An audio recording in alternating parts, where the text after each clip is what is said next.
Bismillahirrahmanirrahim. Assalamualaikum warahmatullahi wabarakatuh. Alhamdulillah rabbil alamin. Wassalatu wassalamu ala asyrafil anbiya'i wal mursalin nabiyina Muhammadin wa ala alihi wa ashabihi ajma'in. Amma ba'du. Alhamdulillah, bersyukur kepada Allah Subhanahu wa taala kita dapat diberikan kesempatan pada malam ini untuk kita meneruskan pengajian tauhid, pengajian kitab Al-Qawl Al-Mufid ala Kitab Tauhid karangan Al-Allamah Al-Syekh Muhammad bin Shalih Al-Utsaimin rahimahullah. Kita berhenti pada muka surat 28 dalam versi terjemahan itu, muka surat 28. Cuma dalam kelas kuliah kita yang sebelum ini ada satu part tu yang ana tawakuf, tak dibuka, tak dapat kasyaf lagi waktu tu. Alhamdulillah, petang tadi baru dapat kasyaf. Maknanya lepas apa, buka kitab lah. Mula-mula tu tak dapat kasyaf lagi, baca surah Al-Fatihah sikit. Baca surah Al-Fatihah, baca sikit ayat-ayat sikit, bukan dapat kasyaf. Alhamdulillah. Yang muka surat 27 tu, dia punca dia. Jadi kita jadi keliru tu sebab terjemahan dia tak tepat ataupun tak memberi makna yang sama seperti teks asal. Itu pada perenggan yang di bawah ayat dalam surah An-Nisa ayat 51 tu. Ayat alam tara ila allazina utu nasiban minal kitab yu'minuna bil jibti wat taghut, sampailah apa? Akhir ayat An-Nisa 51. Jadi dalam terjemahan tu dia tulis kat bawah tu, Allah tidak mengatakan mereka adalah taghut. Dalam teks asal, walam yaqul innahum tawaghit, yakni Allah tidak mengatakan mereka itu adalah taghut. Tawaghit maknanya jamak. Maknanya kalau perbetulkan dekat terjemahan tu, Allah tidak mengatakan mereka adalah taghut ataupun tawaghit jamak. Taghut. Sebab apa? Sebab wal fa'ilu tabi'un lit-taghut. Gariskan dekat apa? Orang yang melakukan hal itu adalah pengikut taghut. Yang melakukan hal apa? Yakni yang menghalalkan apa yang Allah haramkan dan mengharamkan apa yang Allah halalkan. Fa'il. Dalam teks asal disebut wal fa'ilu tabi'un lit-taghut. Yakni orang yang melakukan hal itu, hal apa tu? Hal itu tu apa? Iaitu menghalalkan apa yang diharamkan Allah, mengharamkan apa yang dihalalkan, menghalalkan apa yang diharamkan. Mereka itu adalah pengikut taghut. Tabi'un lit-taghut, itu asal dia. Mereka itu adalah pengikut taghut. Baik, kemudian Syekh bawa ayat kan dalam surah Nisa tu. Kemudian yang bawah tu, Allah tidak mengatakan mereka adalah taghut. Maksudnya ayat itu cerita tentang orang yang melakukan hal tersebut, iaitu apa, menghalalkan apa yang diharamkan dan mengharamkan apa yang dihalalkan. Jadi dia tak disebut mereka itu dengan tawaghit. Itu asal dia, innahum tawaghit. Walam yaqul innahum tawaghit. Tidak disebut, Allah tak sebut mereka itu adalah tawaghit. Sebab apa? Sebab mereka pengikut taghut. Mereka yang mengikuti taghut. Nampak? Jadi Allah tak guna lafaz dekat situ adalah tawaghit. Maknanya kalau terjemahan tu kita betulkan, sama ada terjemah kat situ tawaghit juga macam lafaz asal ataupun taghut. Taghut. Sebab tu jadi kita confuse tu. Anda pun confuse bila baca terjemahan tu. Allah tidak mengatakan mereka adalah taghut. Sebenarnya Allah tidak mengatakan mereka adalah tawaghit, yakni taghut. Sebab apa? Sebab dalam ayat tu Allah Ta'ala kata, alam tara ila alladhina utu nasiban minal kitabi yu'minuna bil jibti wa taghut wa yaquluna lil ladzina kafaru haula'i ahda minal ladzina amanu sabila. Ini merujuk kepada orang yang ikut taghut. Orang yang ikut taghut. Kan? Jadi sebab itulah Syekh kata walam yaqul at-tawaghit innahum tawaghit. Walam yaqul innahum tawaghit. Jadi terungkailah kemusykilan. Alhamdulillah. Allah Ta'ala berikan tunjuk kepada kita. Baik. Jadi kita sambung pada halaman yang ke-28. Satu lagi anda terlupa berkait dengan ayat ayat surah An-Nisa ayat 51 tu yang kita bincangkan tentang definisi taghut berdasarkan ta'rifan Al-Imam Ibn Al-Qayyim rahimahullah. Riwayat yang paling jelas yang mentafsirkan perbuatan menghalalkan perkara yang haram, mengharamkan perkara yang halal, dan orang mengikuti pula, yakni tokoh, ulama ataupun pemimpin yang ditaati, diikuti, ulama yang diikuti, bomo, tukang sihir, dukun, pawang, kita dah sebutkan sebelum ni. Macam kita sebutkan apa yang menyebabkan perbuatan itu dinamakan taghut, ataupun mereka yang redha, mereka diikuti dengan menghalalkan yang haram, mengharamkan yang halal, itu jadi taghut. Kita dah sebut dalil ya. Cuma anda terlupa nak sebut satu dalil yang paling jelas, iaitu dalil dalam hadis Adi bin Hatim. Adi bin Hatim At-Tai radhiyallahu an, katanya hadis ini ada dalam At-Tirmizi, tapi yang lafaz ni adalah lafaz dalam silsilah Al-Ahadith As-Sahihah. Syekh Al-Albani rahimahullah mensahihkan lafaz ini. Tapi kalau kita buka dalam kitab tafsir pun ada lah. Cuma dengan lafaz ini lebih jelas. Kita baca dia punya matan hadis ni, terjemahan dia. Adi bin Hatim radhiyallahu an berkata, ataitun nabiyya sallallahu alaihi wasallam wa fi unuqi salibun min dhahab. Aku telah mendatangi Nabi sallallahu alaihi wasallam dan di leherku ketika itu aku pakai salib yang diperbuat daripada emas. Maknanya Adi bin Hatim ketika itu Nasrani, Kristian. Dia pakai salib. Dia jumpa Nabi, dia pakai salib. Maksudnya time itu dia masih lagi nak masuk Islam, ataupun dia dah masuk Islam dan dia masih pakai salib di leher dia diperbuat daripada emas. Kata Nabi SAW, faqala ya Adi itrah hadha. Wahai Adi, buang, cabut. Yang ni buang lah, itrah. Yang ni ikhla', buang, tanggalkan. Itrah hadhal wathan. Dan riwayat ni sebut itrah hadhal wathan, tanggalkan berhala ini. So Nabi panggil salib tu berhala. Itrah hadzal wathan. Tanggalkan wathan, al-wathan. Ini kita terjemah berhala lah. Cuma ada perbezaan antara wathan dengan sanam. Wathan apa sahaja bentuk yang tidak berjasad, tetapi dia ada bentuk, tapi dia tidak berjasad. Sanam dia berjasad manusia ataupun berjasad binatang ke apa. Sanam. Wathan dia ada bentuk tapi dia bukan berjasad. Maknanya dia bukan kita boleh bagi tahu dengan mudah untuk faham, bukan jasad makhluk yang bernyawa lah, bukan binatang, bukan manusia ke. Contoh macam salib. Satu lagi hadis riwayat Imam Malik dalam Muwatta. Hadis ini sahih. Doa Nabi SAW yang kata ulama doa yang dimakbulkan Allah, iaitulah doa Nabi, Allahumma la taj'al qabri wathanan yu'bad. Nabi SAW doa, ya Allah, engkau jangan jadikan kuburku sebagai wathan, berhala yang disembah. Sama tak wathan?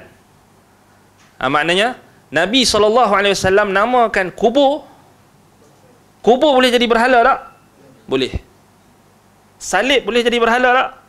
Boleh. Bila dia dijadikan sebagai sembahan, dipalingkan ibadah kepadanya, diagungkan, dipuja. Jadi wasan, kedua-duanya adalah lafaz wasan. Jadi ini menjawablah dakwaan segelintir golongan yang mereka kata tak ada patung pun, kan? Dia kata kami buat kubur je, kami buat binaan atas kubur je, tak ada pun patung. Dia faham berhala tu hanya patung. Salah. Ini memang kita kata kerana puncanya kerana dia tidak memahami istilah, kerana jahil tentang istilah syarak, istilah syarak dan istilah bahasa Arab, wathan. Jadi Nabi SAW kata dekat Adi, itrah hadzal wathan, buang, tanggalkan salib berhala ini. Hadzal wathan, Nabi kata, berhala ini. Wa sami'tuhu yaqra'u fi surati Bara'ah. Kemudian kata Adi, lalu aku mendengar Rasulullah SAW membaca ayat dalam surah Al-Bara'ah, surah Bara'ah, yakni surah At-Taubah, ittakhadhu ahbarahum wa ruhbanahum arbaban min dunillah. Mereka mengambil, menjadikan ahbar mereka, ulama-ulama mereka, rahib-rahib mereka sebagai tuhan-tuhan selain Allah. Faqultu, lalu lagi ada satu lagi kemusykilan yang dikemukakan oleh Adi Ibn Hatim radhiyallahu an ketika itu. Faqultu, lalu dia tanya Nabi, inna lasna na'buduhum, kami tak sembah, kami tak sembah pun ulama, rahib-rahib dan pendeta-pendeta. Ini pemahaman Adi ketika itu. Wa huwa hadithu ahdi bil Islam, dia baru masuk Islam. Nampak? Jadi dia perlukan apa? Dia perlukan bimbingan, kan? Kita panggil istilah sekarang saudara baru. Jadi perlukan bimbingan. Kalau ada saudara baru yang tanya soalan, jangan kita marahlah, kan? Jangan tuduh Wahabi pula dia tanya dalil atau dia minta penjelasan, kan? Jadi kena bagi jawapan lah. Jadi Adi, bila dia dengar Nabi SAW baca dalam ayat dalam surah At-Taubah, ittakhadhu ahbarahum wa ruhbanahum arbaban min dunillah, yakni surah At-Taubah ayat 31, dia terus ada iskal. Dia ada iskal, ada kemusykilan. Iskal dia di sini, dia faham dalam ayat tu Allah kata mereka orang-orang Nasrani menjadikan rahib-rahib, padri-padri, ulama-ulama mereka sebagai tuhan-tuhan selain Allah. Jadi Adi bin Hatim radhiyallahu anhu dia kata, lasna na'buduhum, inna lasna na'buduhum, kami tak sembah.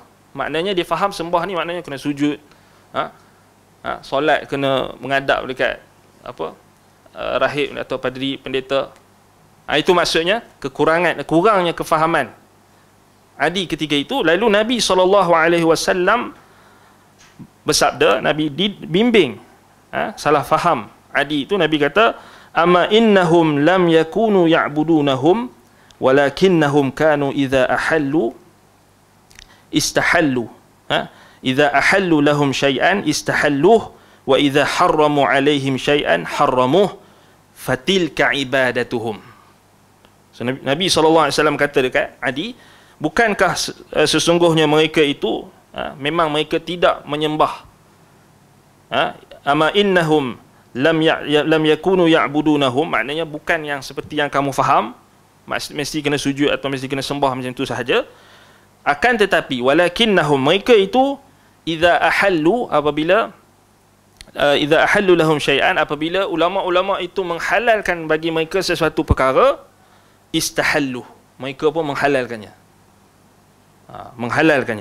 Wa idza harramu alaihim syai'an harramuhu, apabila ulama-ulama itu rahib-rahib, ruhban, ahbar, padri-padri, pendeta-pendeta itu mengharamkan ke atas mereka sesuatu perkara, harramuhu, mereka pun ikut maknanya ikut membuta tuli, taklid buta, turut mengharamkannya. Sebab apa? Sebab ulama kita kata haram, haram. Ulama kita kata halal, halal.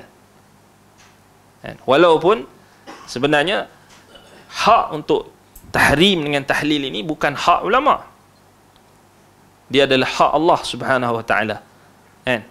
Jadi ulama mereka hanya menyampaikan apa yang dihalalkan oleh Allah dan apa yang diharamkan oleh Allah. Mereka tak boleh buat syariat baru. Mereka tak boleh menghalalkan sendiri apa dia hukum hakam yang mereka suka dan mengharamkan sesuatu perkara yang mereka suka. Macam baru-baru ni lah bising isu apa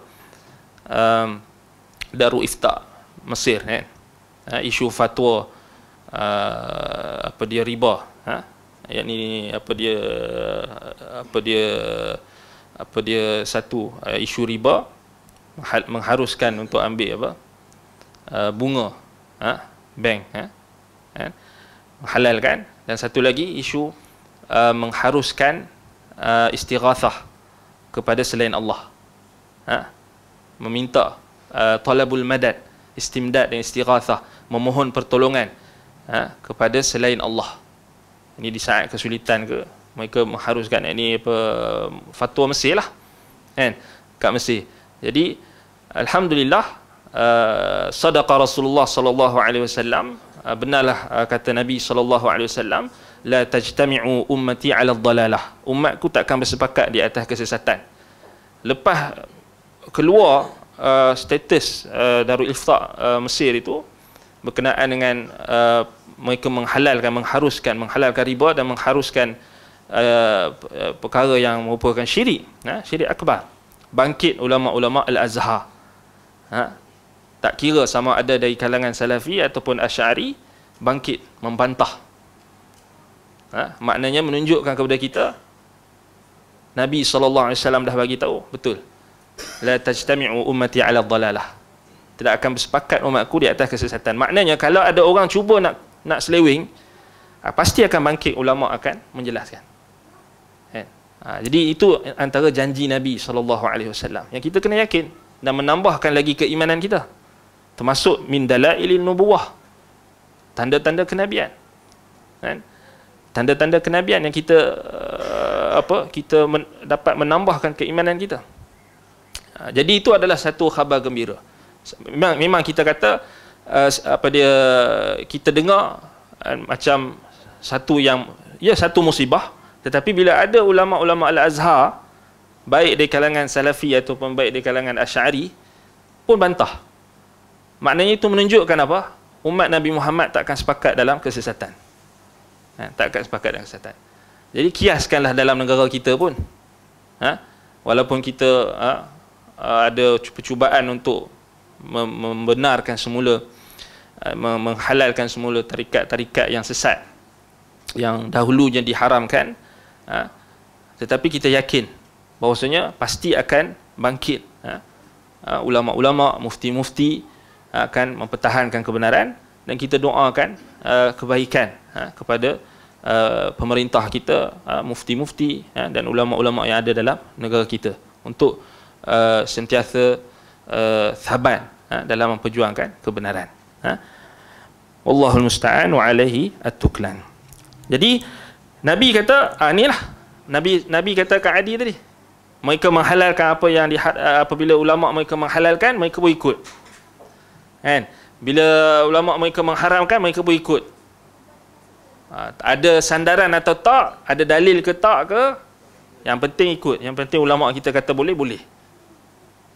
Jadi Nabi SAW kata, fatilka ibadatuhum, itulah bentuk ibadat mereka. Itulah bentuk ibadat mereka, yakni mereka mengabdikan diri mereka kepada ulama-ulama tersebut dengan mentaati apa sahaja yang dikatakan oleh ulama-ulama mereka, sama ada benda tersebut dalam bentuk mereka menghalalkan sesuatu yang haram, mengharamkan sesuatu yang halal. Fatilka ibadatuhum, itu kaedah lah. Kita kata daripada hadis tu kita boleh ambil kaedah, ibadat ini bukan semata-mata hanya khusus pada sesuatu bentuk ritual, Sujud ke, tak semesti. Ibadat ni luas. Termasuklah kita menjadikan hak tasyri', kita mentauhidkan Allah dalam hak tasyri', dalam hak pensyariatan. Itu adalah ibadah. Jadi bila kita letakkan ulama' ni levelnya lagi tinggi daripada apa yang Allah Ta'ala tetapkan, maksudnya berlakulah kita kata pertentangan dalam perintah supaya kita mentaati apa yang Allah Ta'ala perintahkan. Baik. Jadi itu berkenaan dengan hadis tersebut, dia sebagai tambahan lah untuk apa yang kita sebutkan base pada ayat dalam surah An-Nisa ayat 51 dan juga perbahasan berkenaan Taurut sebelum ini. Baik. Baik, kita sambung pada halaman 28. Kita berhenti tu pada ayat yang ketiga. Dalil yang ketiga, iaitu Kitab Tauhid. Ayat ketiga firman Allah Ta'ala yang kat atas tu, dan firmannya Ta'ala, wa qada rabbuka alla ta'budu illa iyyah, al-ayah. Dan Rabbmu telah memerintahkan agar kamu jangan menyembah selain dia. Baik. Wa qada, yakni ketentuan Allah Azza wa Jalla terbahagi menjadi dua jenis. Pertama, ketentuan syar'i. Yang kedua, ketentuan kauni. Baik, apa maksud ketentuan syar'i? Baik, qada dekat situ maknanya ketetapan. Maksudnya ketentuan. Ketentuan syar'i adalah ketentuan yang boleh terjadi dan boleh tidak terjadi. Ini faham? Ketentuan syar'i adalah ketentuan yang boleh terjadi, yakni boleh berlaku, dan boleh juga tidak berlaku. Dan ketentuan ini hanyalah yang dicintai oleh Allah. Maknanya ketentuan qada syar'i ini dia berkait dengan sifat mahabbah, sifat kecintaan Allah. Dia mesti berkait dengan kecintaan Allah. Maknanya Allah suka benda tu. Contohnya ayat ini, wa qada rabbuka alla ta'budu illa iyyah. Dan Tuhanmu, Rabbmu telah menentukan. Yakni menentukan di sini juga maknanya amara, memerintahkan. Qada kat sini juga maknanya amarah, memerintahkan. Agar kalian jangan menyembah selain dia. Dengan demikian, wa qada bermakna mensyariatkan, memerintahkan, dan yang semakna dengannya. Jadi maknanya di sini kita katakan ketentuan syar'i dia mesti berkait dengan kecintaan Allah. Sebab Allah Ta'ala cintakan hambanya yang mentauhidkannya, yang mengabdikan diri hanya kepadanya, yang tidak mensyirikkannya dengan sesuatu apa pun. Jadi Allah Ta'ala cintakan tauhid. Allah cintakan ahli tauhid. Itu maksud dia. Mesti kita kena, bila sebut qada syar'i, kita ingat terus mahabbah, terus ingat cinta. Terus ingat cinta. Kan? Itu dia punya keyword dia, supaya kita senang nak ingat. Qada syar'i, ketetapan syar'i mesti berkait dengan kecintaan Allah. Baik. Maksud qada juga, wa qada rabbuka alla ta'budu illa iyyah, kat situ juga boleh maksud syara'a. Memang jelaslah maksud syara'a. Sebab apa? Sebab kita katakan balik pada apa yang Syekh Ibn Uthaymin sebut yang awal, boleh tak dia berlaku dan boleh tak dia tak berlaku? Boleh berlaku dan boleh tak berlaku. Maknanya apa yang Allah tentukan syariatnya, iaitu perintah tauhid, adakah semua manusia mentauhidkan Allah? Tak berlaku kan? Sebab kalau berlaku, tak ada lah pengutusan Rasul. Kalau semua tauhid, tak ada lah syirik. Tak ada lah pengutusan Rasul. Tak ada lah diturunkan kitab. Tak ada lah pertentangan, sirak antara Rasul dan umat-umat yang diutuskan kepada mereka. Jadi maksudnya tak berlaku. Maknanya boleh berlaku, boleh juga tak berlaku. Maknanya boleh berlaku tu, ada tak orang yang mentauhidkan Allah? Ada. Kan? Ada. Ada tak orang yang tidak mentauhidkan Allah, mensyirikkan Allah? Ada. Itu maksud dia. Baik, sebab itu kita kata wa qada di situ maknanya syariat. Yakni ketentuan syariat, ketentuan syar'i. Yakni maknanya mensyariatkan, memerintahkan dan yang semakna dengannya. Sementara ketentuan kauni, yang kedua, pembahagian yang kedua, ketentuan kauni, qada kauni adalah ketentuan yang pasti terjadi. Yang ni dia tak ada boleh jadi atau tak boleh jadi. Pasti jadi. Pasti terjadi, dan ketentuan ini berlaku pada apa yang dicintai Allah dan juga yang tidak Allah cintai. Yang ni ingat, ini dia pasti terjadi dan dia sama ada dia berkait dengan apa yang Allah cintai atau apa yang Allah tak cintai. Maknanya dia tak berkait, dia tidak macam yang qada syar'i tadi yang hanya berkait dengan apa yang Allah cintai. Qada kauni, ketentuan kauni, dia tak semestinya Allah cintai. Boleh jadi Allah cinta, boleh jadi Allah tak cintai. Berlaku. Contohnya adalah firman Allah, wa qadayna ila bani Israila fil kitab la tufsidunna fil ardi marratayn wa la ta'lunna 'uluwan kabira. Dan kami tetapkan, qada kat situ, wa qadayna, kami tetapkan, ini ketentuan, kami tentukan, kami tetapkan terhadap Bani Israel dalam kitab itu, la tufsidunna fil ardi marratain, kalian pasti akan melakukan kerosakan di muka bumi ini 2 kali, dan kalian pasti akan menyombongkan diri, meninggikan diri dengan kesombongan yang sangat besar. Baik, ketetapan dalam ayat ini adalah ketetapan kauni. Kerana apa? Kerana Allah tidak memerintahkan dan tidak menyukai kerosakan di atas muka bumi. Betul tak? Allah kata wa qadayna ila bani Israila fil kitabi la tufsidunna fil ardi. Mereka benar-benar pasti akan melakukan kerosakan. Adakah Allah suruh mereka buat kerosakan? Tak. Allah kata dalam Quran, wala tufsidu fil ard. Jangan kamu lakukan kerosakan di atas muka bumi. Maknanya Allah tak suka, Allah larang. Tapi kat sini Allah kata wa qadayna ila bani Israil fil kitabi la tufsidunna fil ardi marratain. Mereka kami tetapkan, kami tentukan, kami tetapkan terhadap Bani Israel dalam kitab itu, kalian pasti akan melakukan kerosakan.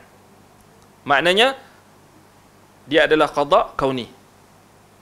Qada kauni, kerana Allah tak memerintahkan dan tidak menyukai kerosakan di atas muka bumi. Tapi berlaku tak kerosakan tu? Berlaku. Berlaku. Kita balik pada takrif tadi, dia pasti berlaku. Kerosakan yang mereka buat tu pasti berlaku, dan memang dah berlaku. Pasti berlaku. Tetapi tidak berkait dengan kecintaan Allah. Kan? Tak berkait dengan kecintaan Allah. Sebab tu dipanggil qada kauni. Dia bukan perintah syarak. Jadi tak bolehlah kita faham ayat ni. Tak adalah orang yang berakal akan faham ayat ni Allah perintahkan Bani Israel untuk buat kerosakan. Betul? Salah Salah. Allah tetapkan yang mereka akan melakukan kerosakan. Allah pastikan, maknanya Allah tentukan qadanya, ketentuannya, mereka pasti akan melakukan kerosakan. Tetapi tak bermaksud Allah suka, Allah cintai perbuatan kerosakan tersebut. Baik. Firman Allah Ta'ala, alla ta'budu, agar kalian jangan menyembah. An di sini masdariyah, buktinya huruf nun pada kata ta'budu dihazaf, dibuang. Dan pengecualian di sini tidak berfungsi kerana fi'il, kata kerjanya tidak berfungsi sehingga maf'ul, yakni objeknya adalah rangkaian kata setelah illa. Baik, itu dari sudut bahasalah.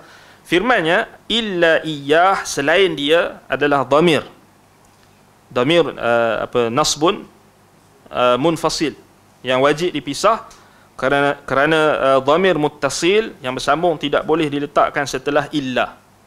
Lepas illa tak boleh letak dhamir muttasil, kata ganti nama yang bersambung. Ibnu Malik berkata dhamir muttasil adalah dhamir yang tidak boleh disebut di permulaan. Ini dalam alfiyah lah. wa dhu ittisali minhu ma la yabtada wa la yali illa ikhtiyaran abada. Dan hanya disebut setelah sesuatu yang dipilih. Baik, itu faedah nahwiyah. Baik, beberapa kemusykilan. Kat sini dia terjemah kejanggalan. Sebenarnya lebih tepat iskal, kemusykilan. Iskalun wa jawabuhu. Beberapa kemusykilan dan jawapannya. Ini antara kelebihan Syekh Ibn Utsaimin rahimahullah, dan ini keunikan dan kelebihan Syekh Ibn Utsaimin dalam kitab-kitab beliau selalu bawakan iskal, bawakan kemusykilan. Sebab apa? Sebab apa kena bawa kemusykilan? Sebab nak dapat ilmu.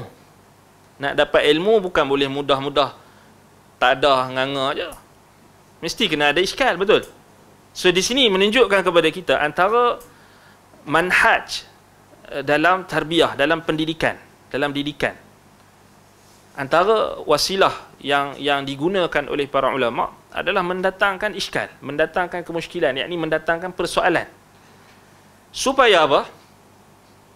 Supaya kita berfikir. Kan? Kalau datang nganga je, jadilah macam takkan ustaz nak tipu kot. Kan? Takkanlah lebay nak menipu kan. Jadi itu yang jadi masalah dalam masyarakat kita.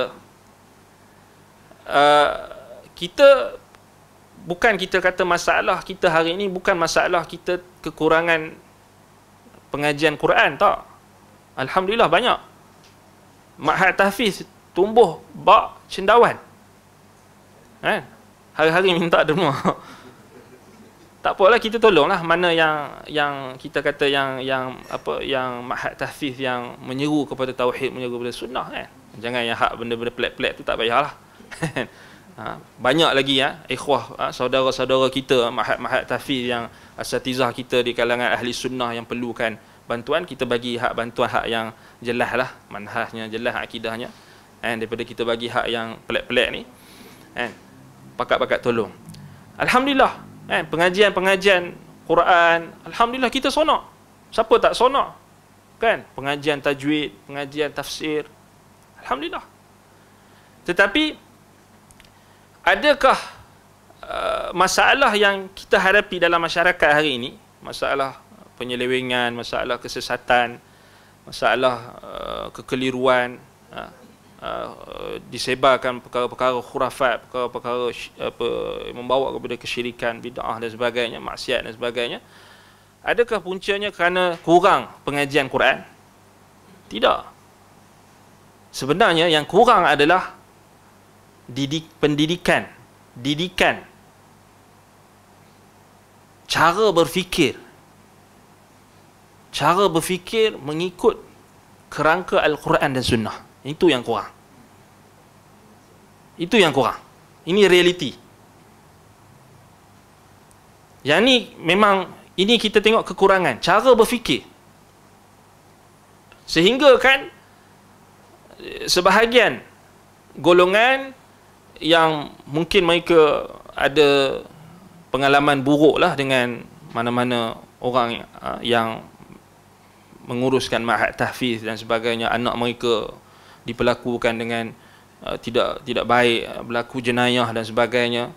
Kita tak nafikan berlaku, ada kes-kes yang melibat kes-kes yang kita kata yang kita tak seronok lah bila kita dengar kes-kes yang melibatkan gangguan seksual dan sebagainya, yang melibatkan ma'had tahfiz, yang melibatkan kita kata institusi yang sepatutnya dimuliakan, institusi yang sepatutnya kita pandang tinggi dalam masyarakat. Dan kita pun tak tahu sama ada ini ada perancangan daripada musuh-musuh ataupun memang kekurangan kita kata pendiri-pendiri ma'had tahfiz itu sendiri. Itu sudah tentulah, maknanya mesti kena ada faktor dalaman dan faktor luaran. Dia tak boleh faktor luaran je. Kita tak boleh nak tuduh geng liberal je, kan?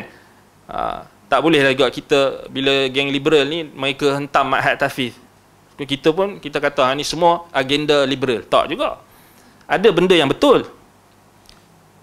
Apa yang mereka bongkarkan, Dan memang kita tak nafikan niat mereka tu ada yang jahat dan sebagainya, tapi ada juga orang awam yang dia nak cari kebenaran. Tapi bila melibatkan orang-orang yang yang terlibat dalam institusi yang mulia, institusi Ma'had Tahfiz ni satu, kita kata dalam masyarakat memang orang pandang mulia. Jangan sampai lama-lama orang pandang serong. Kan? Sebab itu kita kena sebut, kita kena tegur. Pendiri Ma'had Tahfiz ni, dia kena kita kata kena ada audit. Dia kena apa orang panggil, transparent. Transparent bukan dalam urusan dana saja. Transparent dalam silibus, dalam pendidikan, pengajian. Tak betul. Dan itu belum kita sentuh lagi tentang silibus dan sebagainya. Adakah dia ajar hanya semata-mata hafal? Akhlak diabaikan? Kita tengok berlaku apa kita kata bully, kes bully pun berlaku. Sepatutnya ialah kita kata Ma'had Tahfiz ni sepatutnya tak ada lah bully kan.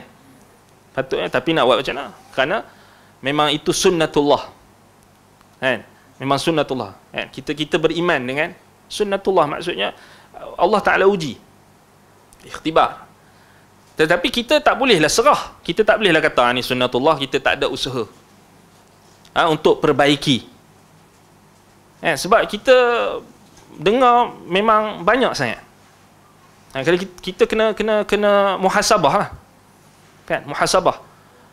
Sebab itu antara yang dilihat menjadi punca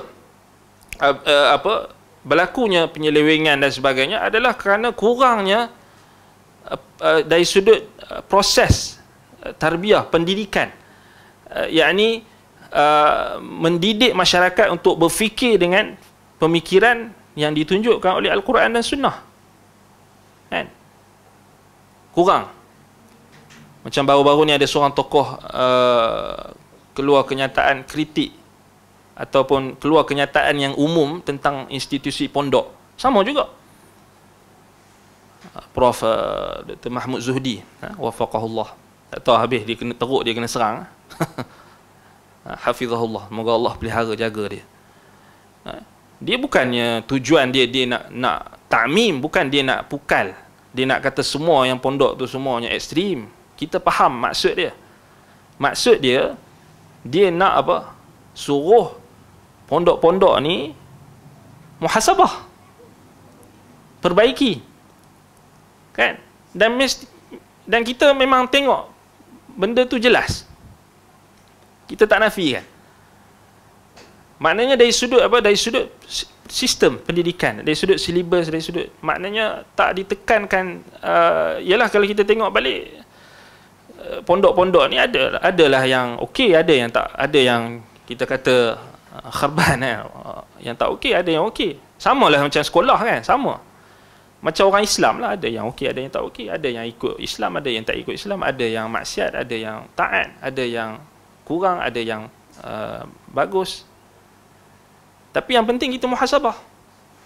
Tapi bila kita tengok, memang di balik puncanya adalah Quran diajar, tetapi tak diajar cara berfikir.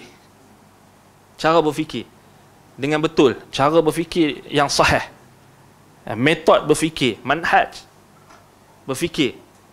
Kan? Buktinya kalau kita tengok banyak sekarang ni benda-benda khurafat, benda-benda yang karut marut disebarkan melalui golongan-golongan tersebut. Kan? Bila tanya dia kata tak boleh petikai, ni ustaz. Tak kira lah dia sebar hadis palsu ke, hadis la aslalahu ke, hadis dhaif jiddan ke, Melayuiyat ke, Israiliyat ke, habis semua. Tapau habis semua. Jadi dia tak boleh nak berfikir. Hatta benda yang berlawanan dengan akal, berlawanan dengan akal yang sejahtera, berlawanan dengan logik pun orang boleh terima lagi. Isu apa? Berat pedang tu kan. Lagi apa lagi isu? Menara Firaun 15 km. Itu contoh. Itu baru berapa contoh, banyak lagi. Banyak tak larat kita nak follow.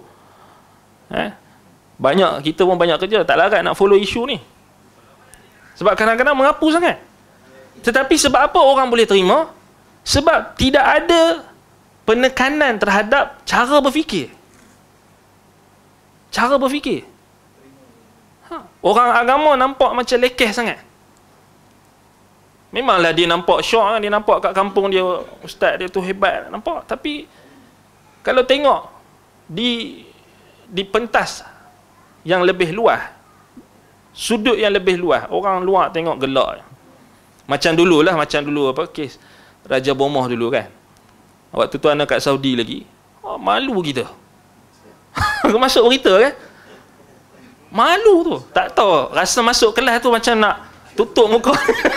Macam tak mau mengaku orang Malaysia. Syekh kami siap tanya lagi. Apa cerita Malaysia ni kan? Kami ingatnya Malaysia ni, dia lah Saudi kan, dia pandang tinggi kan Malaysia. Malaysia ni antara negara yang hebat kan, dan Saudi memang respect orang Malaysia. Tapi waktu tu anda rasa macam jatuh martabat Malaysia di persada antara bangsa. Malu tu. Isu apa?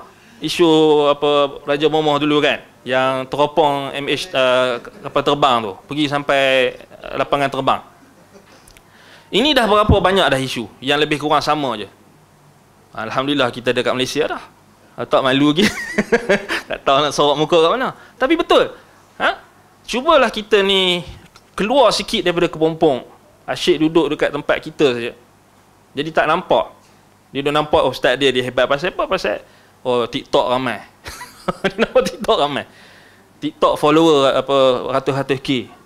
Kan? Itu saja. Sebab apa? Sebab ni orang kampung kata baik, sedap cerita. Cuba fikir tu dengan cara yang betul. Kan? Ini kita tu susah. Cabaran untuk menukar gaya berfikir, cara berfikir tu paling susah. Dan inilah para nabi dan rasul, ancaman kita kata penentangan yang berlaku antara nabi-nabi dan rasul yang diutuskan kepada umat mereka adalah untuk membawa mereka kepada berfikir dalam kerangka wahyu, berfikir menggunakan akal yang rasional. Kan? Sebab itu kata para ulama,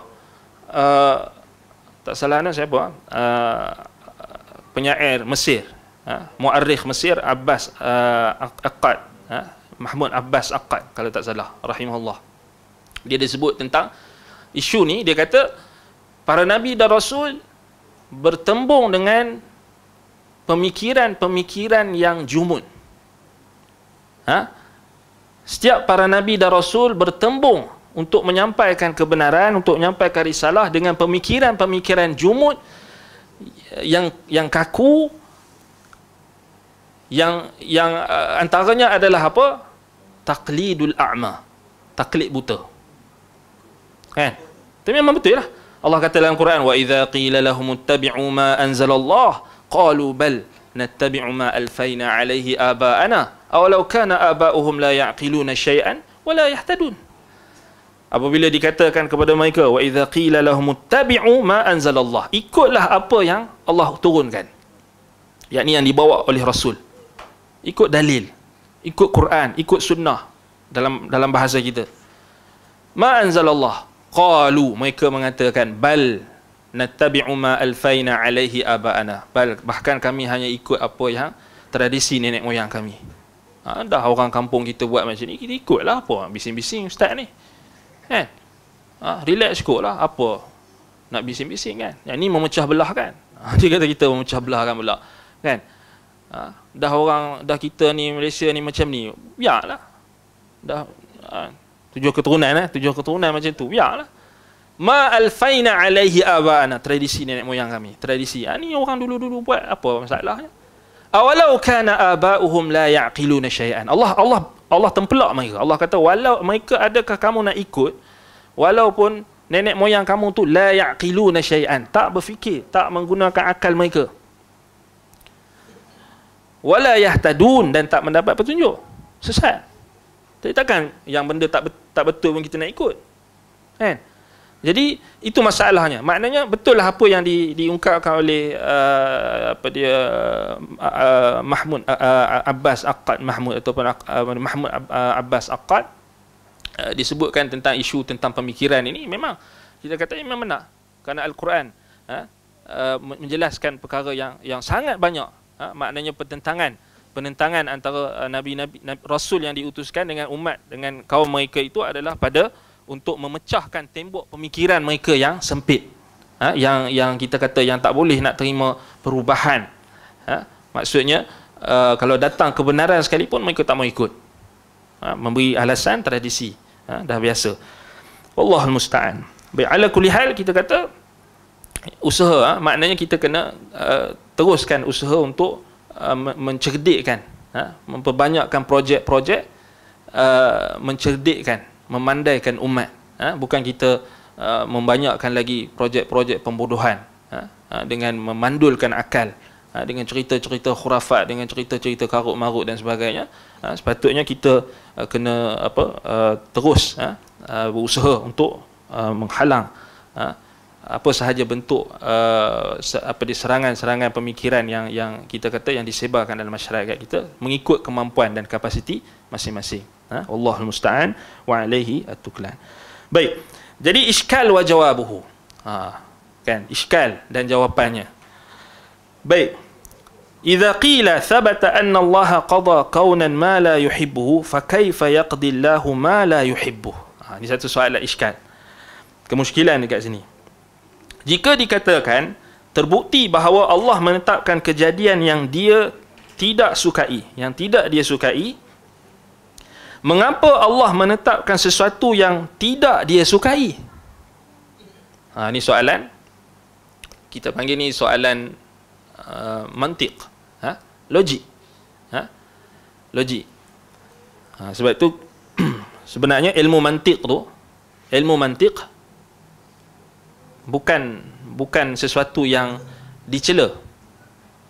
Kena faham, ilmu mantiq bukan sesuatu yang dicela, sebab dia mantiq, logik. Tetapi yang dicela adalah jidal. Jidal yang terkandung dalam ilmu mantiq itu yang tujuannya adalah untuk khusumah, tujuannya untuk berjidal tentang ayat-ayat Allah, yang menggunakan kita kata apa, mantiq Yunani, menggunakan kaedah Aristotle. Itu yang dicela. Berkait dengan ilahiyat, berkait dengan ketuhanan, sifat-sifat Allah, dia nak guna mantiq Yunan, tak boleh lah. Itu yang dicela. Tapi ilmu mantiq itu sendiri tidak dicela, tidak dicela secara mutlak. Itu yang ditakrirkan oleh Syekhul Islam Ibn Taymiyah rahimahullah. Sebab tu siapa yang kata Ibn Taymiyah mencela ilmu kalam secara total, tak betul, tak tepat. Yang sahih, ilmu kalam ni ada dua pendapat ulama. Majoriti ashabul hadis, majoriti ahlul hadis, seperti Al-Imam Al-Zahabi, As-Suyuti, Ibn Hajar, mereka mengharamkan secara mutlak ilmu kalam tu. Termasuklah apa? Perbahasan-perbahasan ilmu kalam tu. Mengharamkan secara mutlak. As-Suyuti yang paling keras, Al-Zahabi. Tapi Syekhul Islam Ibn Taymiyah tak. Sebenarnya tak. Syekhul Islam Ibn Taymiyah rahimahullah, dia hanya kritik pada yang salah. Yang pada salah. Kan? Maknanya pada apa yang mantiq itu, mantiq Yunani itu, apa dia Aristotle punya kaedah tu, apa yang bersalahan dengan akal yang sejahtera dan bersalahan dengan nakal. Maknanya tak tepat orang kata Ibn Taymiyah mengharamkan mantiq secara total, kan? Sebab itu kalau kita tengok balik, ini kekeliruan yang berlaku di sebahagian kalangan salafi, yang bila mereka mungkin faham tu, mereka tak faham dengan menyeluruh. Kalau kita tengok balik kitab Syekhul Islam Ibn Taymiyah rahimahullah yang paling tinggi kedudukannya, yang paling tinggi martabatnya, Dar'u Ta'arud Bainal Aqli wan Naqli. Kan? Baik, kitab tersebut yang sampai pada kita ni sebenarnya kitab tu yang paling tinggi lah. Lebih kurang 10 ke 11 jilid. Paling tinggi. Syekh Hasan Asy-Syafi'i hafizahullah, ulama ahli kalam di Mesir, yang dia ada kitab Al-Madkhal ila Ilmi Al-Kalam, dia meletakkan kitab Syekhul Islam Ibn Taymiyah rahimahullah Dar'u Ta'arud Bainal Aqli wan Naqli sebagai kitab falsafah yang paling tinggi.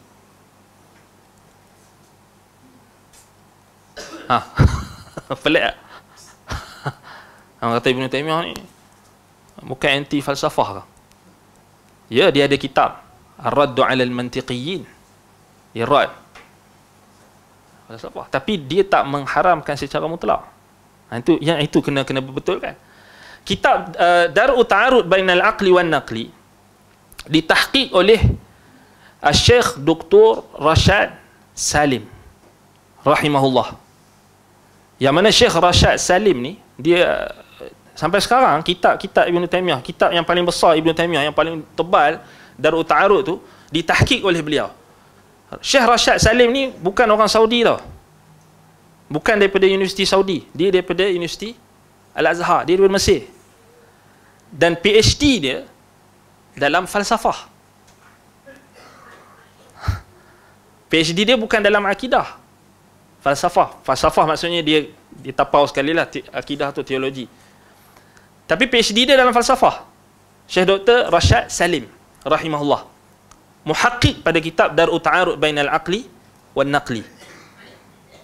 Pening tu. Macam mana orang Salafi nak jawab tu? Dia PhD falsafah, tahqiq kitab Ibn Taymiyah yang paling tinggi. Maksudnya apa? Maksudnya nak faham kitab Ibn Taymiyah tu kena orang yang faham falsafah. Orang yang tak faham falsafah tak boleh faham sebab tinggi. Perbahasan Ibn Taymiyah tu tinggi. Maksudnya Ibn Taymiyah rahimahullah, Syekhul Islam, beliau nak bantah falsafah tu, beliau masuk.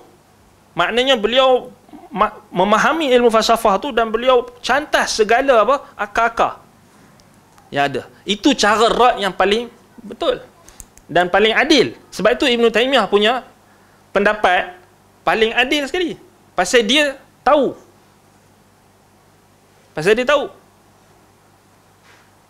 Kan? Sebab itu kalau kita tengok balik syarah akidah Al-Wasitiyah yang terbaik, sebelum keluar syarah-syarah yang kemudian, akidah Al-Wasitiyah, kita tahu kitab Syekhul Islam Ibn Taymiyah asas.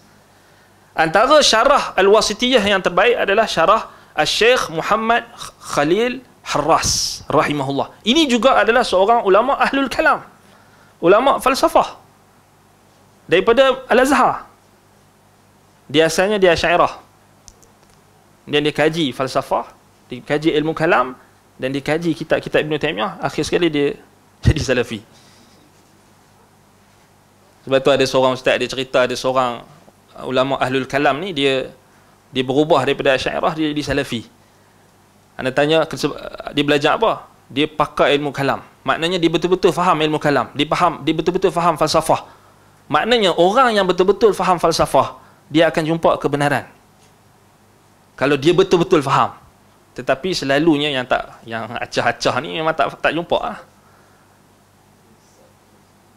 Itu maksud. Maknanya Syekh Muhammad Khalil Harras rahimahullah, dia antara yang mensyarahkan kitab Ibn Taymiyah, kitab Aqidah Al-Wasitiyah yang paling terbaik. Sebab apa? Sebab takrirat, yakni perkataan bahasa yang Ibn Taymiyah guna dalam beberapa kitabnya, antaranya kitab yang paling tebal, yang paling besar, yang merupakan kitab utama, menjadi rujukan dalam falsafah yang paling tinggi, Dar'u Ta'arud Bainal Aqli wan Naqli. Itu kita kena perbetulkan salah faham. Salah faham. Bahkan kita tengok pengkaji-pengkaji barat, pengkaji-pengkaji barat, mereka meletakkan Ibn Taymiyah sebagai Arabic philosopher, sebaris dengan Al-Ghazali, sebaris dengan Ibn Al-Kindi, Al-Farabi, Ibn Sina, tolaklah, kita tolak tepilah dia punya akidah tu kan. Tapi maknanya diiktiraf. Syekhul Islam Ibn Taimiyah rahimahullah diiktiraf kedudukan, keilmuannya. Bukan setakat orang Islam, bahkan orang bukan Islam. Orang bukan Islam angkat. Maknanya apa? Bagi tahu betapa tingginya kedudukan dan keilmuan beliau. Tapi sebahagian orang yang jahil, mereka menuduh dengan tuduhan yang zalim, mereka tak adil. Kitab Ibn Taimiyah pun tak pernah baca, dengar orang kata terus dihukum. Dihukum dengan hukuman-hukuman yang tidak adil, bahkan ada yang mengkafirkan. Wal'iyadzubillah. Baik.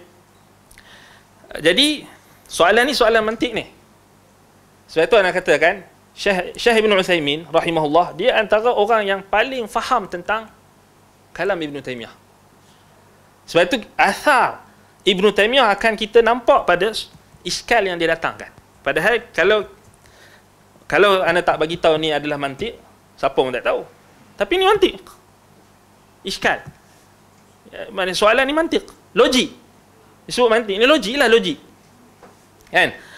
Sebab apa kita kena faham Al-Quran tidak menolak logik. Bahkan Al-Quran logik. Al-Quran tu logik. Kan? Dan satu lagi salah faham, kenyataan yang berlaku salah faham, mereka sebahagian golongan mengatakan Ibn Taimiyah mendahulukan nakal di atas akal. Ini pun salah. Ibn Taimiyah tak mendahulukan nakal atas akal. Ibn Taimiyah memandang nakal dan akal itu seiringan. Maknanya akal yang Allah Ta'ala bagi dekat kita ni memang boleh terima Al-Quran. Dia akan sepadan dengan Quran. Kan? Sebab itu nama kitab dia Dar'u Ta'arud Bainal Aqli wan Naqli, menolak percanggahan antara nakal dan akal. Bukan dia kata mentakdimkan akal, nakal atas akal. Tak kata macam itu. Ibn Taimiyah tak kata macam itu. Yang itu kena perbetulkan. Baik. Jadi jadi soalan di sini, iskal dia, terbukti bahawa Allah menetapkan kejadian yang dia tidak sukai. Tidak dia sukai. Mengapa Allah menetapkan sesuatu yang tidak dia sukai? Baik. Jawapannya, al-jawab, annal mahbub qisman. Sesuatu yang disukai, yakni disukai, dicintai oleh Allah, ada dua jenis. Ada dua jenis. Yang pertama, mahbubun li dzatihi. Sesuatu yang disukai kerana zatnya. Yakni kerana zatnya. Yang kedua, mahbubun li ghairihi. Yang kedua, yang dicintai kerana yang lainnya. Bukan kerana zatnya, tetapi yang selainnya, li ghairihi. Jadi kita akan tengok, faham dengan contoh. Soalan dia sekarang ni, kenapa Allah menetapkan kejadian yang dia tak suka? Kan? Mengapa Allah dia tetapkan sesuatu yang dia tak suka? Kenapa? Maka Syekh jawab, kita kena tengok yang disukai, mahbub, yang dicintai oleh Allah tu ada dua pembahagian. Yang dicintai kerana zatnya dan yang dicintai kerana selainnya. Sesuatu yang disukai kerana yang lainnya, yang ni yang kedua kan, boleh jadi tidak disukai kerana zatnya, tetapi disukai kerana hikmah dan maslahat yang terkandung di dalamnya. Dengan demikian, sesuatu tersebut disukai dari satu sisi, namun tidak disukai dari sisi yang lain. Contoh, contoh. Perbuatan ona yang dilakukan Bani Israel, yang ini kerosakan yang mereka lakukan, pada dasarnya tidak disukai oleh Allah. Kerosakan yang mereka buat, fasad tu Allah suka tak? Allah tak suka. Kerana Allah tidak menyukai kerosakan dan orang-orang yang melakukan kerosakan. Namun, kerana hikmah yang terkandung di dalamnya, perbuatan Bani Israel tersebut disukai Allah Azza wa Jalla dari sisi yang lain. Di sisi yang lain maksudnya, Allah nak supaya kerosakan itu, apa yang Allah nak? Kalau mereka dah buat kerosakan, Allah nak mereka bertaubat. Itu hikmah yang paling simple kita nak faham. Contoh lain, dosa. Allah suka tak dosa? Allah suka tak kita buat maksiat? Allah tak suka. Tapi kenapa kita buat maksiat juga? Sebab apa? Sebab kena faham tadi, pembahagian tadi. sesuatu mahbubun fi dzatihi, mahbubun li ghairihi. Ada sesuatu yang Allah cinta pada zatnya, ada sesuatu yang Allah cinta bukan pada zatnya tapi pada selainnya. Maknanya maksiat yang kita buat, Allah tak suka maksiat tu. Tapi Allah suka natijah daripada maksiat tu. Kalau kita bertaubat, Allah suka. Innallaha yuhibbut tawwabin wa yuhibbul mutatahhirin. Betul tak? Itu maksud mahbubun li ghairihi. Allah suka tak najis? Fi zatihi najis? Tak suka benda kotor. Innallaha jamil yuhibbul jamal. Innallaha yuhibbul mutatahhirin. Tetapi disebabkan adanya najis, maka hamba-hambanya akan membersihkan diri, akan menyucikan diri mereka. Maka natijah daripada najis yang Allah cipta, yang Allah jadikan pada kita, maka fi ghairihi, pada selainnya itu ada sesuatu yang disukai oleh Allah, iaitu kita menyucikan diri. Samalah dosa, kerosakan. Ini adalah asas untuk kita faham dalam istilah perbahasan filosofi dan teologi sekarang ini dipanggil isu berkenaan dengan the problem of evil, mushkilatus syarr.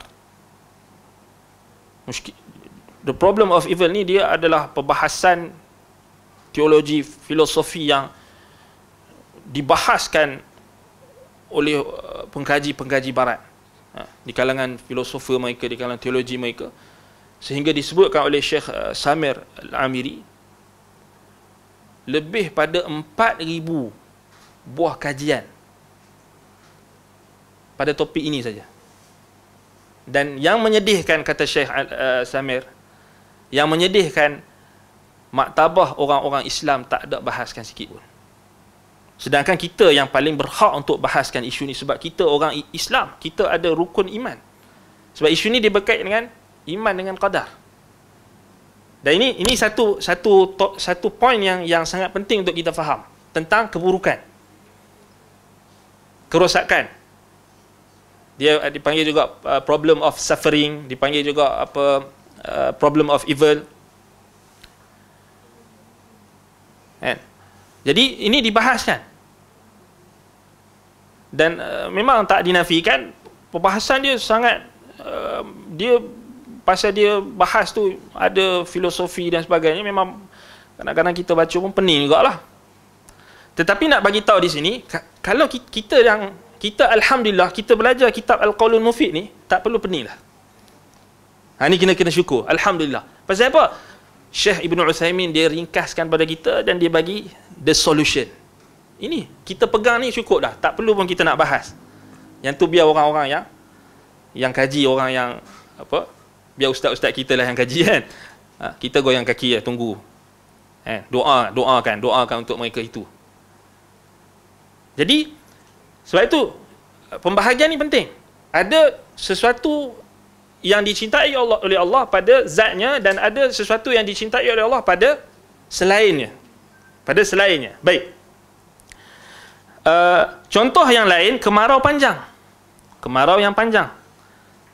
Sakit dan kemiskinan. Semualah benda-benda yang kita tak suka. Allah Maha Penyayang tidak suka menyakiti hamba-hambanya dengan sedikit pun daripada semua itu. Allah hanya menginginkan kemudahan. Tetapi Allah menentukan semua itu kerana hikmah-hikmah yang ada di sebaliknya. Dengan demikian, kemarau panjang, sakit dan kemiskinan disukai Allah dari satu sisi dan tidak disukai Allah dari sisi yang lain. Allah Ta'ala berfirman, "Zahara al-fasadu fil barri wal bahri bima kasabat aydin nasi liyudhiqahum ba'd alladhi 'amilu la'allahum yarji'un." Telah tampaklah kerosakan di daratan dan di lautan disebabkan kerana perbuatan tangan manusia.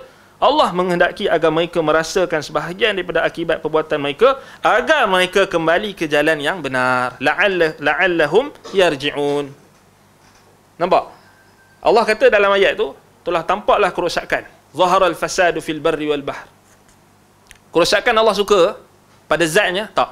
Tapi pada selainnya, Allah kata apa? Ada hikmahnya, maknanya moga mereka merasakan apa yang menjadi sebab daripada tangan-tangan mereka. Kerosakan yang mereka buat maknanya supaya mereka muhasabah, supaya mereka islah, supaya mereka memperbaiki balik kerosakan yang mereka buat, supaya mereka muhasabah diri dan supaya mereka kembali kepada Allah, la'allahum yarji'un. Jadi itu kita kena faham berkait dengan isu ini. Baik, kita dah habis waktu. Baik, jadi kita berhenti pada iskal yang pertama. Alhamdulillah, kita maknanya sempatlah sampai pada iskal yang pertama ni. Jadi kita akan sambung pada kelas akan datang insya-Allah untuk kita jawab iskal yang kedua, kemusykilan yang kedua dalam kitab Al-Qaulul Mufid ala Kitab Tauhid. Jadi hari ini kita dapat satu faedah yang menarik lah, maknanya kita mengaji apa? Orang kata kita ni apalah salafi ni mengaji Qaulul Mufid, Kitab Tauhid, mengaji apa ni ketinggalan zaman apa ni, kita mengaji. Tak. Mereka yang jahil, mereka yang tak mengaji pun, mereka yang tak kaji. Sebenarnya apa yang Syekh Ibn Uthaymin, apa yang ulama-ulama salafi yang rumuskan dalam kitab-kitab akidah, sebenarnya dia dah orang panggil apa, dah mudah dah. Maknanya dia dah selesaikan semua permasalahan yang macam kita sebut macam the problem of evil tadi. Sampai orang-orang mulhid, orang-orang atheist, tokoh-tokoh atheist mereka panggil the problem of evil ni adalah the rock of atheism, sakhratul ilhad. Maknanya benda yang menjadi asas pegangan seluruh golongan atheist. Maknanya mereka panggil rock of atheism ni sebab apa? Mereka kata susah nak pecahkan. Batu, macam batu, susah nak pecah. Pum, datang Syekh Ibn Uthaymin, pum, dia bagi macam tu je. Berkecai. Betul tak? Dengan ayat Quran. Dengan ayat Quran. Maknanya logik yang datang daripada Quran. Pum, berkecai macam tu je batu yang mereka panggil the rock of atheism, sakhratul ilhad. Jadi jangan kita apa? Jangan kita remehkan apa? Credibility ulama-ulama ahli sunnati wal jamaah. Jangan kita ingat mereka ni tak faham. Kononnya mereka ni tak tahu, tak, mereka dah baca lebih daripada kita. Tapi mereka tak zahirkan kerana mereka nak mudahkan kita. Alhamdulillah. Baik, jadi ana rasa cukup setakat itu. Naktafi bihadzal qadar. Aqulu qawli hadza wa astaghfirullah li wa lakum. Subhanakallahumma wa bihamdika asyhadu an la ilaha illa anta astaghfiruka wa atubu ilaik. Sallallahu ala Muhammad wa ala alihi wa sahbihi wa baraka wa sallam. Alhamdulillah rabbil alamin. Wassalamu alaikum warahmatullahi wabarakatuh.